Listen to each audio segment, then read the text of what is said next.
वृंदावन में हुक्म चले बरसाने वाली का, कान्हा भी दीवाना है श्री राधा रानी का। राधे राधे एवरीवन, आप सभी को राधा अष्टमी की बहुत बहुत शुभकामनाएं। आज की इस वीडियो में मैं आप सभी को राधा अष्टमी व्रत की बहुत ही सरल पूजा विधि बताऊंगी। व्रत कैसे करना है, क्या खाना है, कब खोलना है व्रत को, ये संपूर्ण जानकारी आपको इस वीडियो में मिलेगी। तो देखिए, भाद्रपद मास के शुक्ल पक्ष में आने वाली अष्टमी तिथि को राधा अष्टमी के रूप में मनाया जाता है। जैसे जन्माष्टमी का व्रत किया जाता है, उसी तरह से राधाष्टमी का भी व्रत किया जाता है। जन्माष्टमी के दिन भगवान श्री कृष्ण जी का जन्म हुआ था और राधाष्टमी के दिन हमारी लाडली श्री राधा रानी प्रकट हुई थी, तो उनका प्राकट्य दिवस मनाया जाता है। तो राधाष्टमी को राधा रानी के जन्म दिवस के रूप में मनाते हैं। अभी राधाष्टमी का व्रत करने का देखिए बहुत ज्यादा महत्व है। ऐसा माना जाता है कि 1000 एकादशियों का व्रत करने से जितना पुण्य फल हमें मिलता है, उतना ही राधाष्टमी का व्रत करने से मिलता है। और 1000 पवित्र नदियों में स्नान करने का जितना फल है, उतना फल एक राधाष्टमी का व्रत करने से हमें मिल सकता है। तो हम सभी को इस मौके का लाभ उठाते हुए व्रत को करना है। अभी देखिए, जैसे जन्माष्टमी की पूजा हम रात में 12 बजे करते हैं, वैसे ही दोपहर के 12 बजे हमें इस पूजा को करना है। और आप चाहें तो सुबह 4 बजे भी पूजा कर सकते हैं। तो यहाँ पर मैंने एक चौकी लगा ली है। चौकी के ऊपर लाल या पीले रंग का वस्त्र बिछाकर यहाँ पर हम भगवान श्री कृष्ण जी और राधा रानी की फोटो या मूर्ति जो भी आपके पास हो, उन्हें विराजमान कर लेंगे। भगवान श्री कृष्ण और राधा रानी एक ही हैं। और साथ ही सुपारी के रूप में हमने गणपति जी को विराजमान कर लिया है, अक्षतों का आसन देकर। और थोड़े से अक्षत डालकर यहाँ एक अष्टदल कमल हम बना लेंगे और एक कलश की स्थापना करेंगे। आप गणपति जी ना भी स्थापित करना चाहें तो कलश में देखिए वैसे भी सभी देवी देवताओं का वास माना गया है। और अष्टदल कमल भी ना बनाना चाहें तो थोड़े से ऐसे ही चावल डाल दें। इसके बाद हमें एक लोटा लेना है। लोटा आप पीतल या तांबे या मिट्टी का भी ले सकते हैं। और सबसे पहले लोटे में गंगा जल जाएगा। इसके बाद शुद्ध जल से हम उसे कंठ तक भर लेंगे। और नॉर्मली जो सामान डलता है, जैसे सुपारी, 1 रुपए का सिक्का, हल्दी की गांठ, यहाँ मैंने हल्दी पाउडर डाला है, थोड़े से अक्षत डाल लेंगे, रोली डाल लेंगे। और कलश पर हमने देखिए मोली बांध ली है। अब लेने हैं हमें 5 आम के या अशोक के पत्ते और चंदन रोली से इन्हें मैंने टीक लिया है। अब चावलों से भरा हुआ एक पूर्ण पात्र हम कलश के ऊपर रख देंगे। पूर्ण पात्र पर एक देसी घी का दिया रखेंगे। आप तिल का तेल भी डाल सकते हैं दिए में। और यहाँ मैंने दीप कलश स्थापित किया है। आप श्रीफल रखकर श्री कलश भी स्थापित कर सकते हैं। तो देखिए, राधा रानी के प्राकट्य के समय को लेकर 2 मत हैं, जो आगे मैं आपको बताऊंगी। अब स्नान के भाव से सभी को हम गंगा जल के छींटे लगा देंगे। और इसके बाद देखिए, सबसे पहले प्रथम पूज्य गणपति जी का पूजन करेंगे। उन्हें वस्त्र के भाव से मैंने कलावा अर्पित कर दिया है। चंदन रोली से टीका करेंगे, अक्षत अर्पित करेंगे, लाल रंग का गुलाब चढ़ा देंगे और गणपति जी को अलग से भोग रखेंगे। गणपति जी के भोग में तुलसी दल नहीं डलेगा। अब यहाँ देखिए, वस्त्र के भाव से भगवान श्री कृष्ण और राधा रानी को हमने कलावा अर्पित कर दिया है, लाल रंग की चुनरी अर्पित कर दी है। अब श्री राधा कृष्ण को हम चंदन और रोली से टीका करेंगे। उनके हाथों में, पैरों में, सभी जगह टीका लगाएंगे और टीके पर अक्षत अर्पित करेंगे। इसके साथ ही देखिए, जो भी पुष्प हो आपके पास, आप वो प्रेम पूर्वक राधा कृष्ण को समर्पित करें।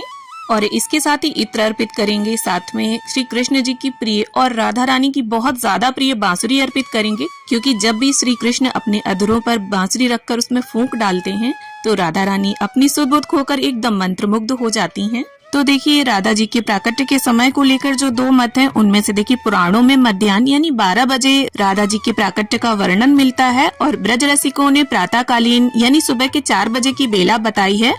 उनका मानना है कि राधा जी बहुत शांत और शीतल समय में प्रकट हुई हैं, जो कि सुबह 4 बजे का होता है।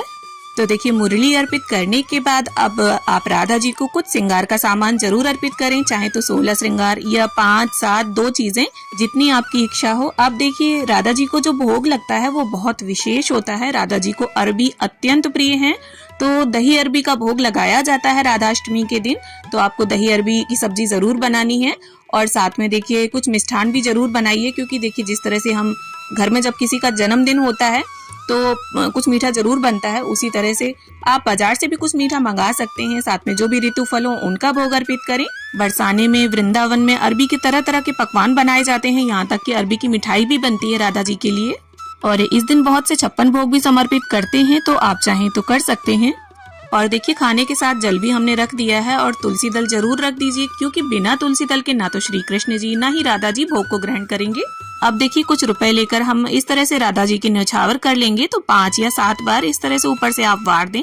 और देखिए, अगर आपके पास राधा जी का विग्रह है तो उनके लिए इन पैसों से कुछ भी लेकर आ जाएं। और राधा जी का विग्रह ना हो तो लड्डू गोपाल के लिए भी आप इन पैसों से कुछ भी लेकर आ सकते हैं, क्योंकि राधा और कृष्ण अलग अलग नहीं हैं, एक ही हैं।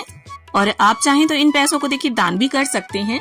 अब इसके बाद सीधे हाथ में थोड़े से पुष्प या अक्षत लेकर हम राधाष्टमी की व्रत कथा सुनेंगे। तो देखिए साल 2025 में राधाष्टमी का व्रत 31 अगस्त दिन रविवार को रखा जाएगा। तो जैसा शरीर में सामर्थ्य हो उस हिसाब से आप व्रत रहें। व्रत के 3 तरीके होते हैं जो मैं आगे आपको बताऊंगी। और कथा पूरी करने के बाद हाथ का पुष्प या अक्षत हम राधा कृष्ण के चरणों में छोड़ देंगे। अब बड़े ही प्रेम पूर्वक पहले गणेश जी की, उसके बाद राधा कृष्ण की हम आरती उतारेंगे। और देखिए अगर आपके घर पर लड्डू गोपाल हैं तो आप लड्डू गोपाल को भी राधा रानी का स्वरूप देकर उनकी पूजा कर सकते हैं। पूरे विधि विधान से उन्हें पंचामृत स्नान कराएं और जब पंचामृत चरणामृत बन जाए तो घर के सभी लोगों से ग्रहण करें। व्रत है तब भी चरणामृत जरूर ग्रहण करें। अब इसके बाद सीधे हाथ में जल लेकर चौकी के आसपास 3 बार फेर कर पूजा का आचमन करें। हाथ जोड़कर राधा कृष्ण से पूजा में रही कमियों के लिए क्षमा याचना करें। और लाडली जी, किशोरी जी अपनी कृपा सदैव ऐसे ही परिवार पर बनाए रखें, इसके लिए प्रार्थना करेंगे। और इस तरह से राधाष्टमी की जो पूजा है वो पूर्ण हो जाएगी। अब देखिए राधाष्टमी का जो व्रत है वो 3 तरीके से रखा जाता है। कुछ लोग अष्टमी के दिन सुबह से व्रत की शुरुआत करते हैं और दोपहर के 12 बजे राधा जी की पूजा अर्चना करने के बाद व्रत का पारण कर लेते हैं। और दूसरे तरीके में सप्तमी के दिन से शुरुआत की जाती है व्रत की और अष्टमी की सुबह में 4 बजे और मंगला आरती के बाद व्रत का पारण कर लिया जाता है। और ज्यादातर देखिए सभी मंदिरों में 4 बजे ही राधाष्टमी की पूजा हो जाती है। और तीसरे तरीके में देखिए अष्टमी के दिन सुबह से व्रत की शुरुआत की जाती है और नवमी के दिन सुबह व्रत का पारण किया जाता है। और ज्यादातर देखिए दोपहर 12 बजे तक का ही व्रत किया जाता है। उसके बाद पूजा के बाद व्रत का पारण कर लिया जाता है। और व्रत कैसे रखना है राधाष्टमी का, ये पूरी तरह से शारीरिक क्षमता पर निर्भर करता है। आप चाहें तो इसे फलाहार रख सकते हैं, निर्जला रख सकते हैं। और देखिए अगर आप दोपहर 12 बजे तक का ही व्रत रखते हैं तो उसके बाद पूरे दिन में आप शुद्ध सात्विक भोजन ग्रहण करें। और व्रत अगर 12 बजे तक का ही रखा है तो शाम को आप चौकी हटा सकते हैं। और जो श्रृंगार का सामान हमने राधा जी को अर्पित किया है उसे आप आशीर्वाद स्वरूप खुद भी यूज कर सकते हैं। और भोग प्रसाद जो है वो घर के सभी सदस्यों में आप बांट दें। फूल पत्ते विसर्जित कर दें। कलश के जल को देखिए घर में छींटे लगाकर किसी भी पौधे में डाल सकते हैं। कलश के अंदर जो सिक्का सुपारी डाला है उसे रख लीजिए। तो इस तरह से राधाष्टमी की पूजा पूर्ण हो जाएगी। और सभी अपने अपने शारीरिक क्षमता के हिसाब से राधाष्टमी का व्रत जरूर रहना, क्योंकि जन्माष्टमी का व्रत तभी पूर्ण माना जाता है जब हम राधाष्टमी का व्रत करते हैं। तो राधाष्टमी की व्रत पूजा की ये सरल सी विधि आप सभी को कैसी लगी कमेंट करके जरूर बताना। और वीडियो अगर अच्छी लगी हो, थोड़ी भी पसंद आई हो तो वीडियो को लाइक करना, शेयर करना और चैनल को सब्सक्राइब कर लेना। तो मिलती हूँ आप सभी से एक नए वीडियो में।